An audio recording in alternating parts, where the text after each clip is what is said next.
Colby, it's another massive fight in your career, another headliner, $6 million gate. We're hearing huge attendance, maybe top 10 all time. Do big events like this still get you excited, or is this just business as normal at this point in your career? I'm a man of my word, John. 10 push-ups if you want to answer for me. It's tough, man. I've only got one lung, so it's a challenge for me. You got to get it down and at least try. Quick turnaround, Colby. Is that just for Jorge, or would you have done that against anybody? Is it important to get back and fight, or was it just because of this opportunity? Do you think I'm joking or what? I'm serious, Flavby, but you got to get down and give me 10 push-ups. All right, fair enough, Colby. Thanks for your time. Colby, I'm curious, how much of this fight is about having a big fight, and how much of it is about fighting Jorge Masvidal? This is just a personal rivalry. This isn't about the money. I didn't come here to fight for money. You know, I took a pay cut. I didn't care about the money for this fight. This is about settling a blood rivalry. You know, this is a long time coming. You know, this guy's been holding it off as long as he could until he had no chance. Now, or no other opportunities. You know, this is the biggest opportunity he can get to pay his alimony, to pay his child support. So, of course, he's got to come and take this losing paycheck. When you said that you got a pay cut for this fight, I'm curious, are you still getting a slice of the pay-per-view, or did you agree to forgo that just to get this fight? Yeah, I forego the pay-per-view. I don't care about the pay-per-view for this fight. You know, this is a personal fight. I want to come and put on a show to the UFC and show that I'm deserving of being a lifetime UFC fighter. Is there going to be any issue for you controlling the emotion in the cage, or once you're in there, will it just be another fight? It's just another fight for me. You know, I put the emotions to the side. You know, I'm not an ultimate feelings champion. I'm an ultimate fighting champion. So there will be no feelings involved and no mercy on Jorge Masvidal on Saturday night. He said that when you guys used to spar together, he used to be able to make you quit through body shots and things like that. I'm curious. He even asked his interviewer to ask you if that was the case. Did you ever quit in sparring through body shots? Not one time. You can't believe anything that guy says. He's full of lies, full of manipulation to the media to make him look like the good guy. You know, he likes to always say I was sleeping on his couch. No, this is 2022. Get your gender pronouns right. I slept on her couch. And by her, I mean his wife. They're still legally married, Maritza Masvidal, the lady that sacrificed it all so we could chase our dreams together, you know, so we could just be focused on our dreams, you know. And he's out there cheating on her, cheating on his wife, cheating on his kids. So Saturday night, this is for Maritza and all the people he backstabbed. Acknowledging gender pronouns is very progressive of you, Colby. I'm kind of surprised. He said that the headline on Sunday morning will be Colby in critical condition, might not make it. In your opinion, what will the headline be on Sunday?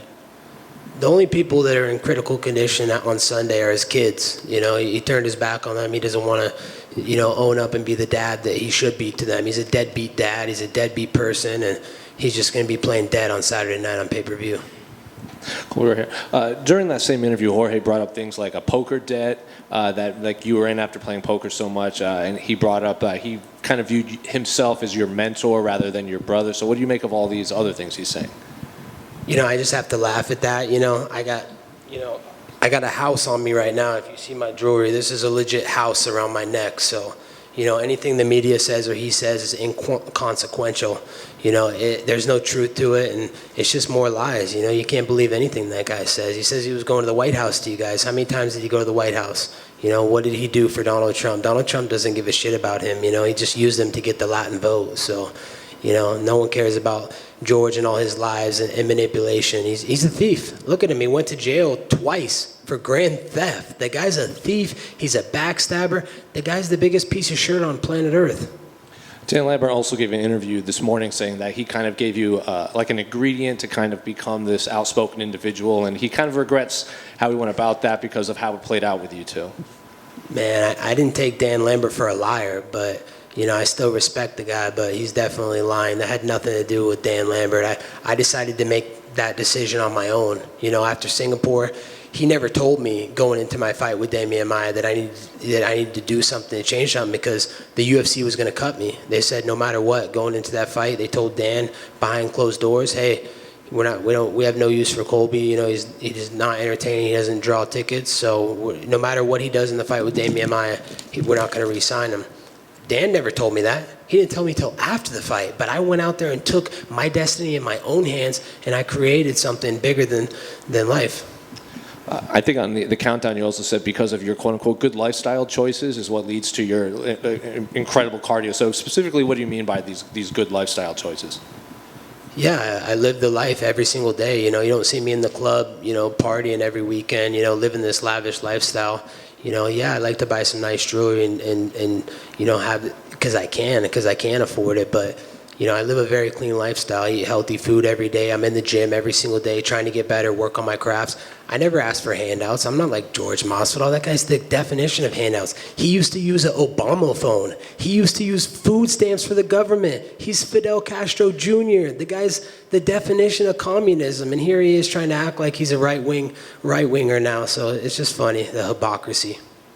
Colby, down here, you talked about Trump briefly. Have you been in contact with the Trump family or any members of them coming out for this fight?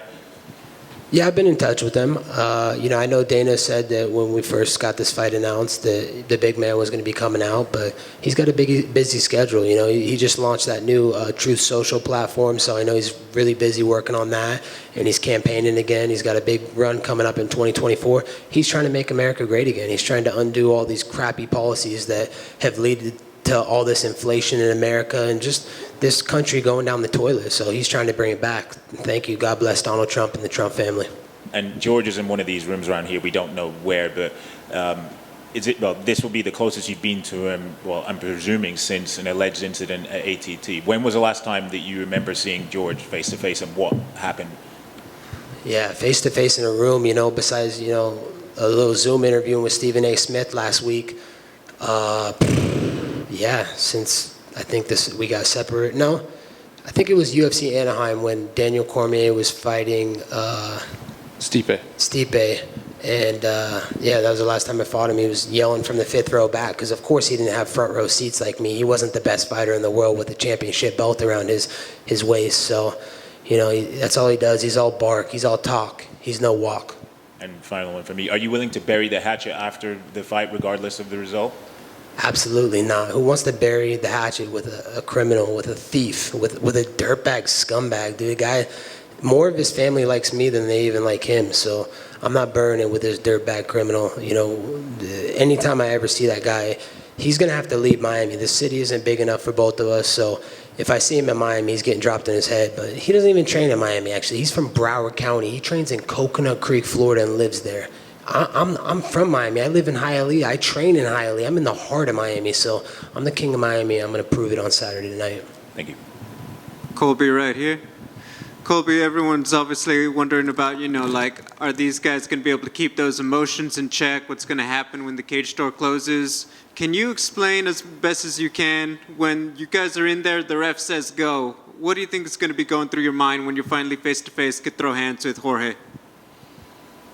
You know, a lot of violent intentions. You know, I'm going to inflict a lot of pain on this guy. He's talked recklessly, you know, and just a lot of lies and trying to make me look like the bad guy and trying to make put himself in a positive light. So I'm just going to inflict pain on him. I'm not going to think about, you know, all the emotions and all the energy and, you know, our past. I'm just going to think about the present and the moment and putting that guy in his death chair. When people talk about rivalries, some of the best ones are the ones that force their opponent to overcome their insecurities. Are there any that Jorge brings out in you that you've had to overcome? No, not at all, because nothing he says is true. It's all lies. So, you know, I'm just being myself. You know, I don't care what you guys think of me. If you think I'm the bad guy, if you think I'm the good guy, Saturday night you can be the judge of what kind of guy I am. In terms of the welterweight division, it's looking like Kamaru Usman's probably going to take on Leon Edwards. Obviously a big win here. You still get to stay in that conversation to get back up there. Who do you think wins in that coming fight? You know, I have no idea. I could care less who wins. You know, I'm just worried about my business on Saturday night and handling another personal beef, you know, with Dustin Poirier next. That fight needs to happen. He's talked too reckless in the media. Now he said it's on site, and the last time he was talking to you clickbait merchants, he was saying, oh, I'm not going to fight Colby in the octagon where there's finances on the line. I'm going to fight him in the streets, and we're both going to go to jail. So it's funny because, you know, it's very ironic because he talks about being a family guy, a good guy, but he wants to fight me in the streets and potentially go away from his family. So Dustin Poirier has all these stipulations to fight me. I just have one stipulation. My one stipulation is he lets the world watch and enjoy themselves. You know, Dustin, like you do with Conor when he's in bed with your wife, Jolie, you little cuck. Colby, do you care about big fights as opposed to winning the title, or is it just what you can talk about with the UFC in terms of what they offer you? You know, it's just about being the biggest and best fights the UFC has to offer, you know. There's a reason they call me the people's champ. I want to put on the best fights for the people and the most exciting fights and just do good business for the UFC. I love being a UFC fighter. I have tremendous respect for this company and what they build. So I want to, you know, repay the favor by just putting on the biggest and best fights of what the fans want. Thank you. Colby. I was just wondering if you can talk to me a little bit about why Cesar Canero is a perfect fit for you now. Man, Cesar Carnero he's changed my life, man. That guy is just, he's incredible. He's changed my reflexes, my hand-eye coordination, just the way I fight, you know. So I'm very blessed, you know. I know that George tried to say that narrative, oh, you got kicked out of ATT, you must be so... What do you mean? I upgraded. I got a better gym, and George forgets to leave out the facts. He got kicked out as well. We both got kicked out. But you know what? There was only one guy that went begging back, oh, Dan, please take me back, please. And of course Dan took him back, and Dan invited me back as well. I decided, no, I'm better off with Cesar Carnero. I'm better off with Daniel Valverde. Daniel Valverde, my jiu-jitsu coach, is a guy that Dan Lambert, listen, he has all these great black belts at American Top Team. You know, he has all these great, you know, grappling wizards. Daniel Valverde was a guy he was paying privates to and paying top dollar to have him come out there. So I'm happy. I have the best grappling coach in the world. I have the best striking coach in Cesar Carnero in the world. So I'm only getting better every single fight, and you see that every time I step in the octagon. So I'm thankful that this separation happened with my old gym, and now I have the best coaches in the world. What are some of the best differences for you between ATT and MMA Masters?